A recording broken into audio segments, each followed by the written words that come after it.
حضرت दाऊद को अल्लाह ने बादशाहत भी दी थी और नबूत भी। सुलेमान ने कम उम्री ही में गैर मामूली जहानत दिखाई।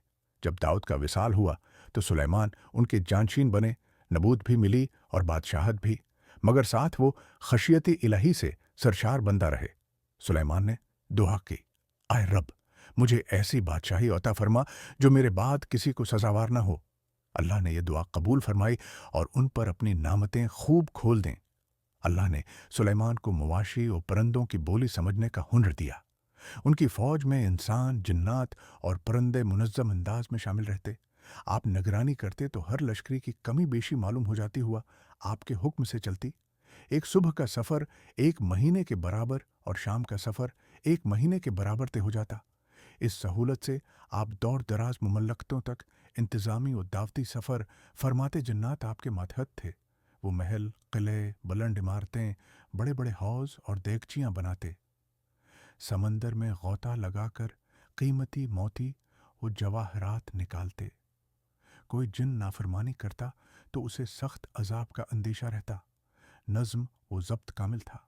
एक दिन परंदों की हाजिरी ली गई तो हुदहुद हुपॉय गायब था। सुलेमान ने तादीबी रिमार्क्स दिए, मगर हुदहुद आया तो उसने ऐसी खबर सुनाई जिसने महम की समत बदल दी। हुदहुद, मैं एक कौमी सबा देख कर आया हूँ। उन पर एक मुल्क का हुक्मरान है, बल्कीस। उनके पास सब कुछ है, मगर वो सूरज को सजदा करते हैं। शैतान ने उनके अमल को खुशनमा बना दिया है। सुलेमान ने एक मुख्तसर मगर मुअस्सिर दावती खत लिखा।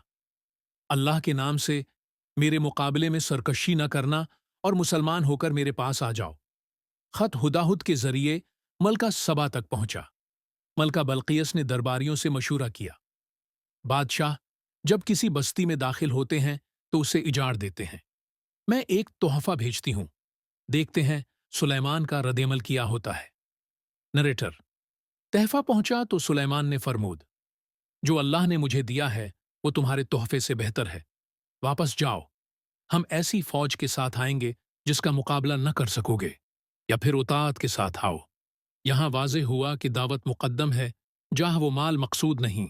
जब मलका ने आने का इरादा किया तो सुलेमान ने दरबार में फरमाया, कौन है जो उस बल्कीस का तख्त मेरे पास ले आए उससे पहले कि वो इताअत के साथ आ पहुंचे। एक इफरीत जिन बोला, मैं उसे आपके उठने से पहले हाजिर कर दूंगा। मैं ताकतूर और अमानतदार हूं। उस पर एक इल्मी किताबे वाला शख्स, मुफस्सिरीन के नजदीक आसिफ बिन बरखिया, बोला, मैं उसे पलक झपकने से भी पहले ले आऊंगा। नरेटर, और वाकई तख्त लम्हों में हाजिर हो गया। सुलेमान ने फरमाया, ये मेरे रब का फजल है, ताकि मुझे आजमाए कि मैं शक्र करता हूं या नाशकुरा बनता हूं। सुलेमान ने तख्त की हियत बदल कर रखवा दी कि क्या वो पहचान लेती है। वो आई तो कहने लगी, ये तो कुछ कुछ मेरा ही तख्त मालूम होता है। फिर उसे शेष महल में बुलाया गया। फर्श शफ्फाफ शेशा था और नीचे पानी बहता नजर आता था। वो इसे पानी समझकर कपड़ा समेटने लगी तो हकीकत वाज़ेह हुई। मलका बल्कीस ने कहा, आए रब, मैंने अपने नफ्स पर जुल्म किया। मैं सुलेमान के साथ रब्बल आलमीन के ताबा हो गई। यूं तौहीद गालिब आई और बातिल रसूमात रुखसत हुईं। मंजर, वादी, लश्कर रवां, सुलेमान घोड़े से उतर कर देखते हैं। एक चीवंटी अपनी कौम से कहती है, ए चीवंटियों, अपने बलों में घुस जाओ। कहीं ऐसा ना हो कि सुलेमान और उसके लश्कर तुम्हें कुचल दें और उन्हें खबर भी ना हो। नरेटर, सुलेमान ये आवाज़ अल्लाह के दिए इल्म से सुनते हैं, तबस्सुम करते हैं और शक्र अदा करते हैं। आए मेरे रब, मुझे तौफीक दे कि मैं तेरी नामतों का शुक्र अदा करूं और सालेह अमल करूं, और अपनी रहमत से मुझे अपने नेक बंदों में शामिल फरमा।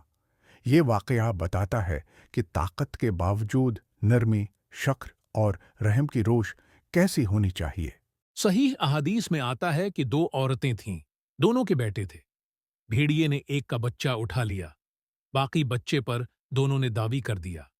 पहला फैसला दाऊद ने बड़ी उम्र वाली के हक में दिया। सुलेमान ने मामला देखा तो फरमाया, लाओ छरी लाओ, हम बच्चे के 2 हिस्से कर देते हैं, आधा इसको आधा उसको। ये सुनते ही असल मां बेकरार होकर बोल उठी, नहीं नहीं, बच्चा उसे दे दो, मैं अपने बच्चे का कत्ल नहीं देख सकती।